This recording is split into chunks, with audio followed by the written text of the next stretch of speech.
everybody, it's Natasha. In today's video, I wanted to give you a flip through and review of Horizons Math 4.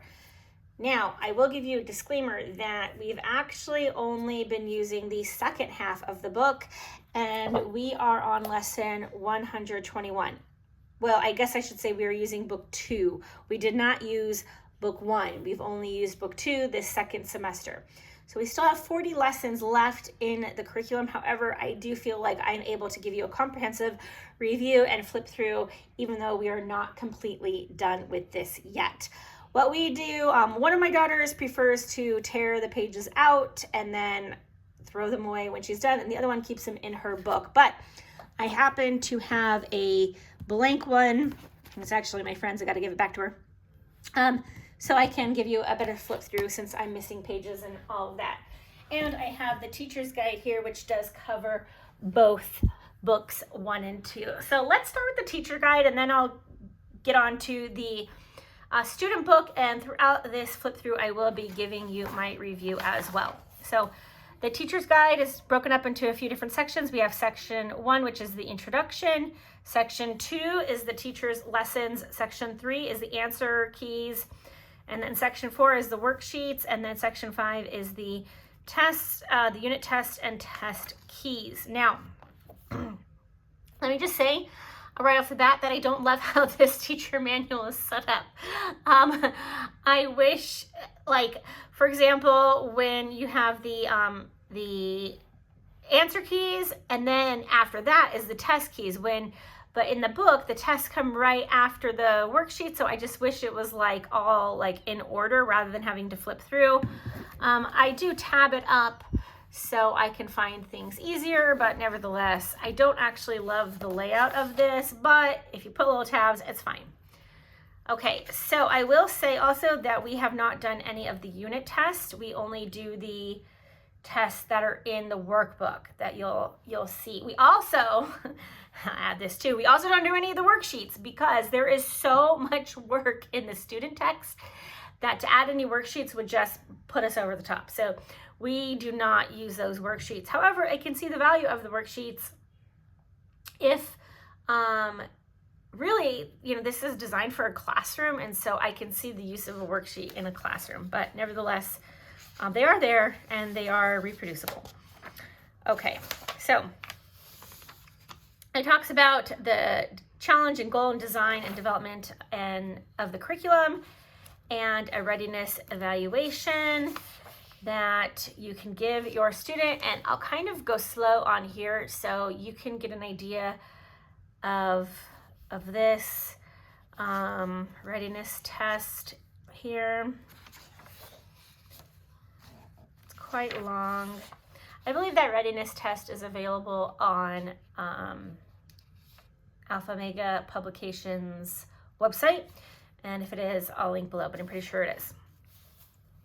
This is what I would consider a spiral curriculum, which is actually one of the reasons that I really like it, is because it is a spiral curriculum. And then there's talks about the test and concepts, objectives, teaching tips, materials, and so forth. Okay, then we get into the where to use the mathematics worksheets, which, here's the scope and sequence for their 4th grade. So we talk about number theory, place value, place order, addition, subtraction, multiplication, division, time, money, geometry, perimeter area and volume, fractions, decimals, ratio, measurement, graphs, and equations. So as I said, we didn't do the first book, which covers, the first half, and then we've only done this second book. And so in the second book, we spent a lot of time on geometry, and we were spending a lot of time on fractions. So as you can see, fractions is quite a huge chunk of that second book. And then where to use the mathematics worksheets. Then there's the appearance of concepts. So this literally goes through every single lesson and tells you what you're going to be learning. So as you can see, for example, lesson 120, fractions to decimals, add and subtract mixed numbers, add mixed numbers, time equivalents, circles, and reduce fractions. So it's not just one topic. It is not a mastery approach. It is definitely spiral, in my opinion. There are 160 lessons. However, there are 16 tests in addition to that, plus a couple unit tests, for a total of 180 lessons, essentially. So that, for me, is actually the biggest downfall of this curriculum, because we only do school 4 days a week, so 180 lessons is very, very hard for us to get through. So by the time our school year is done, we will not be finished, because, as I said, we still have about 40 lessons left, and I think only maybe like 20, 25 school days left. Therefore, we will have to finish this over summer. So if you are a 4-day-a-weeker like me, then 180 lessons tends to not work out that well. However, I will say that I have been extremely happy with this particular grade level, this particular book, because it has been an extremely comprehensive review for my 6th grader of all elementary math. It is advanced. It is probably an entire grade level advanced, in my opinion. I am a certified teacher. I have been teaching for too long, not too long, but a long time, and I've been homeschooling for a long time. And this is the most advanced math curriculum that I have personally ever seen for the 4th grade level. So keep that in mind. I would definitely do that placement test. However, that being said, it was quite perfect for us in our situation this year. My 6th grader needed some extra help with math. She really she switched different curriculums in her elementary years, and she really needed a thorough review of all of elementary math, and this did the trick. And my 4th grader is pretty good at math, and so this was a good fit for me to do with both of them together, which is what I did. Okay, so now let me talk about the lessons here.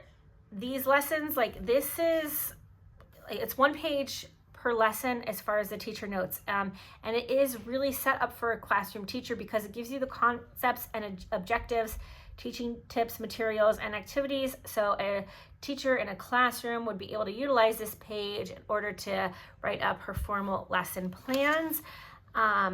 So this page as a teacher totally makes sense to me. As a homeschooler, not so much.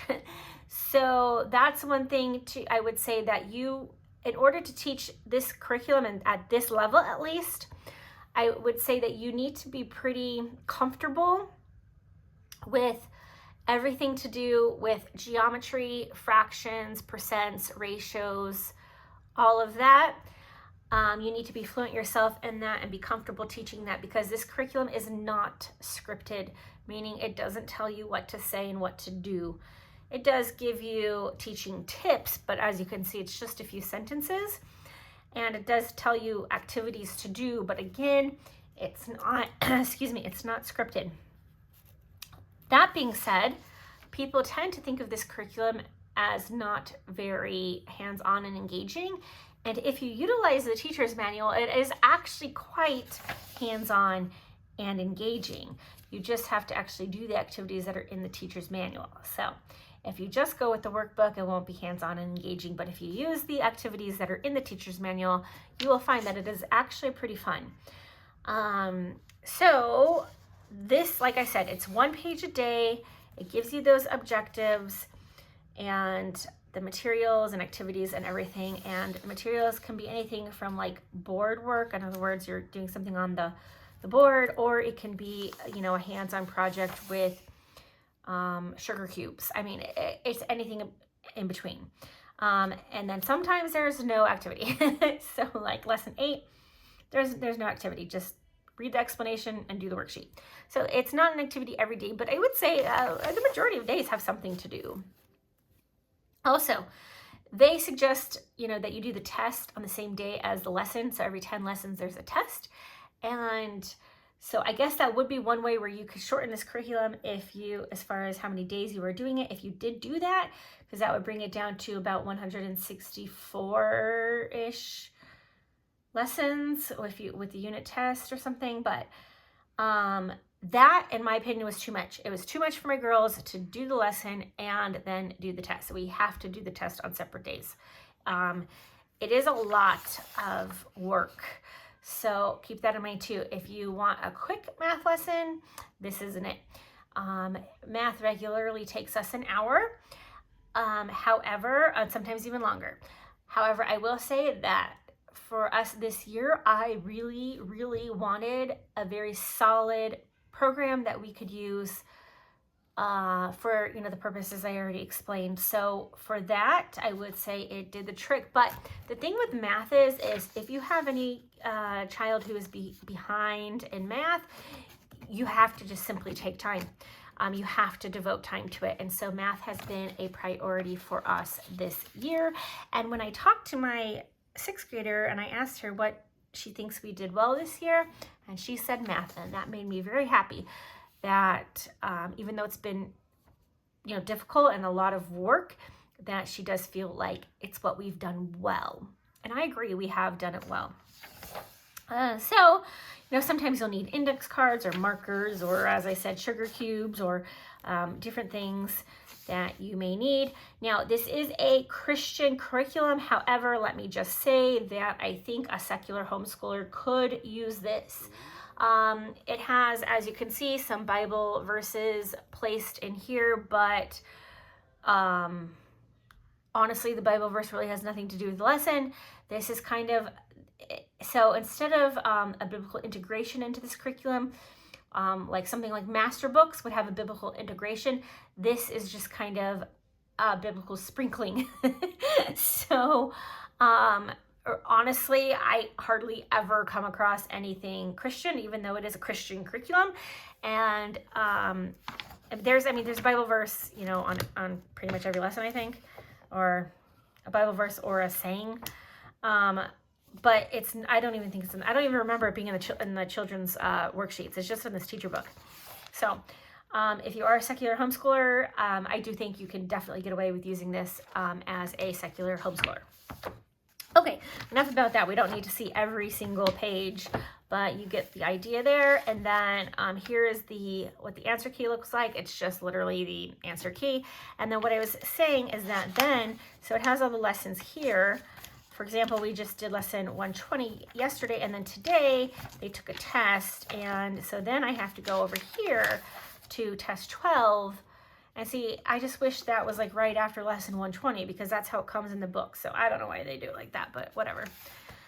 And then we have the different worksheets and things that are in the back. I can see, like I said, I can see the value of doing these in a classroom, but for homeschool, it's just not really necessary. There are like these fraction strips, but we have our own little fraction things, but it is reproducible, so that's nice. So once in a while, it does say like, cut out worksheet, whatever. And so sometimes you do like need these, but most of the time you don't need these, but they are there. Okay, and then we have quarter test 4. So we have these are the quarter test here. So quarter test 3, lessons, whatever, and then 4, and then the final exam. And so let's take a look at the final exam so you can kind of see what kind of things that they're going to be, oops, I'm on the wrong page, looking at for the final exam. And the final exam is so long. This is not a quick curriculum. But we have addition with money. We have word problems. We learn about prime numbers, division with money. We have multiplication. We have rounding, solving for n. We have reading numbers and place value, expanded and standard form. We have Roman numerals. Again, dividing with money with those decimals there. We have geometry. They learn about the area, perimeter, and volume, acute, right, and obtuse angles, finding the missing numerator or denominator in fractions, adding and subtracting fractions with different denominators. So they learn how to get the denominators the same to add or subtract, adding decimals, comparing decimals, measurement such as foot, yards, inches, and miles, and so forth, finding the radius, the diameter, percentages with the ratios, and the metric system. So, I mean, that literally covers like everything, right? I mean, so that is pretty advanced for 4th grade, the depth it goes into. So that is the teacher's guide. In my opinion, yes, you need the teacher's guide. You could just buy the workbook, but you're not going to get as much out of it. And then just for the simple fact of checking their answers, hallelujah for the teacher's guide. But I'm a huge proponent of getting teacher's guides because that's usually where the meat and potatoes is. Typically, people want to use worksheets as curriculum, but curriculum is really a unit of study. And so therefore, the meat is usually in the teacher's guide. I'll get off my soapbox about that. But, okay. So as I said, I do not have book 1 to show you, but I can show you book 2. So here we go. It just picks up where book 1 left off, which is at, so book 1 is lessons 1 to 80. So we pick up at lesson 81. And then we go through all the way to lesson 160. So there are 80 lessons in each book. And so how it works is there's a half a page or a page. It's usually half a page, but in this case it's a page, explaining that day's lesson. So this is all you get, even as a teacher, of how to explain that concept. So what we do is we read through this all together, and then they would have some of that they just worked on, right? About the telling time. And then, as you can see, it's solved 3 plus n equals 5 plus 2 times 6. So we're working on order of operations as well. I forgot to mention that. And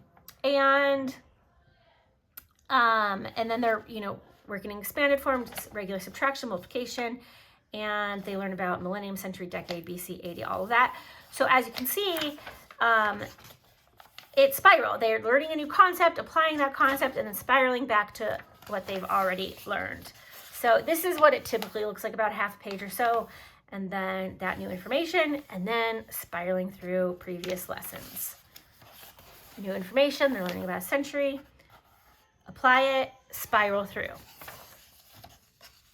Learning about time conversions, apply it, spiral through. Okay, so it's usually, lessons are about 3 pages. 1, 2, 3. 1, 2, 3. 1, 2, 3. Okay, so about 3 pages every lesson, but half of that first page will be the actual lesson. For example, here's angles, and then they're applying it, and then spiraling.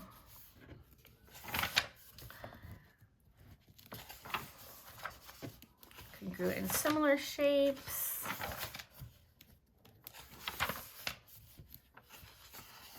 Circles.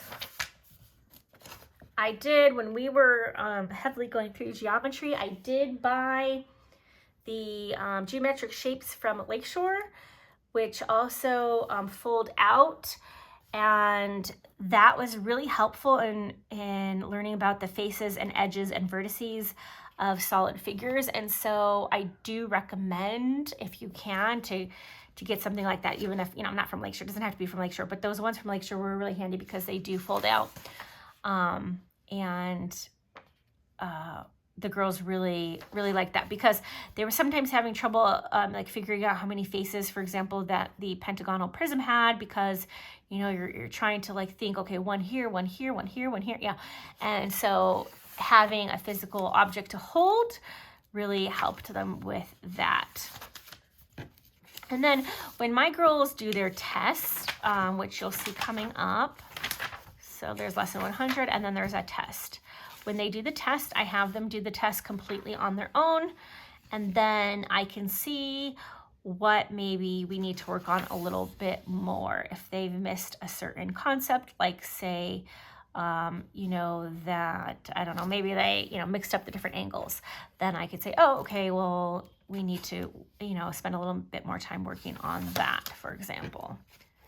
So that's how I use tests. I really just use tests as a way to gauge how they're doing. Now, I will say that sometimes there's these little, let me jump to lesson we just did. Okay, well, actually, right here. Sometimes they get going with these. There's a lot of these where you solve something and then you write in the letters, and sometimes they don't have to do it all, essentially, because they figure out what the word is. So beware of that. That actually happens pretty frequently, where there's those word things, like here, see, and then they can end up figuring out what the word is and not having to do all the work. So even though they may figure out what the word is, I do make them, show me the work anyway, because the whole point is not to figure out the word, but to actually, work on the fractions or whatever. So, but do keep that in mind, that it is those word things. Here's another one. They're in every couple lessons. They are able to figure those out. Oh, and I will say, because I mentioned about secular homeschooling, those word things usually have something to do with the Bible. So you could simply just have them do if you're a secular homeschooler, you could just have them do the actual math and not worry about the word, if it was a big deal to you. Here's an example of a biblical Bible verse, but I mean, that's like one, and there's so few and far between. I am a Christian homeschooler, and it doesn't bother me either way as far as if a math curriculum is Christian or secular, because it is math.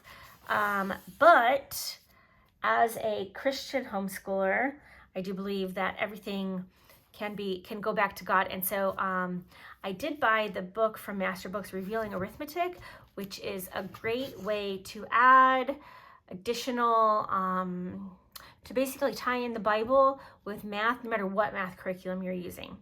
And if you guys want a review on that, let me know. So for me, my curriculum doesn't have to have a Bible verse in it in order for me to use it.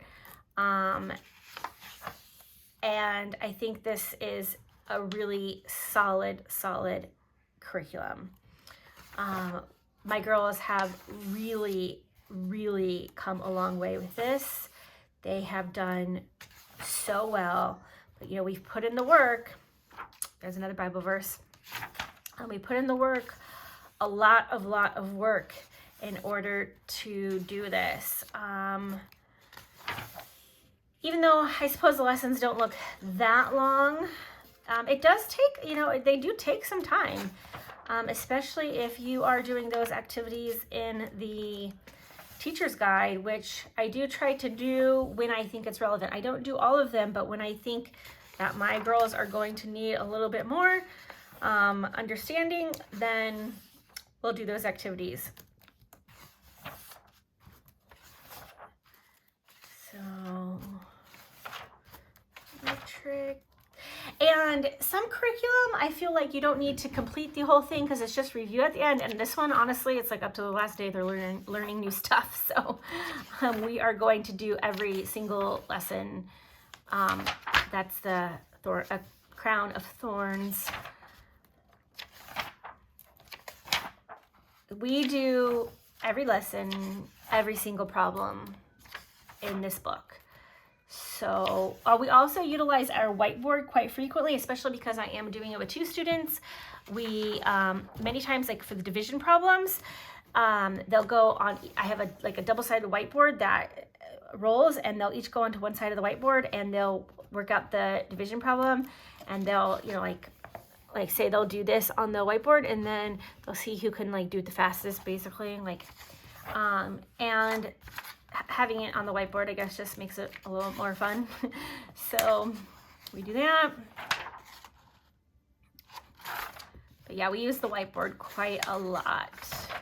Also for the big multiplication problems, we use the whiteboard a lot too.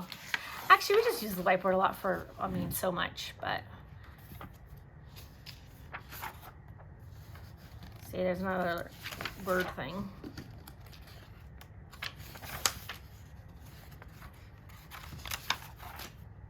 See, here we are, like at the end of the book, and we're still reviewing the centuries, which they learned probably like 40 lessons ago at this point.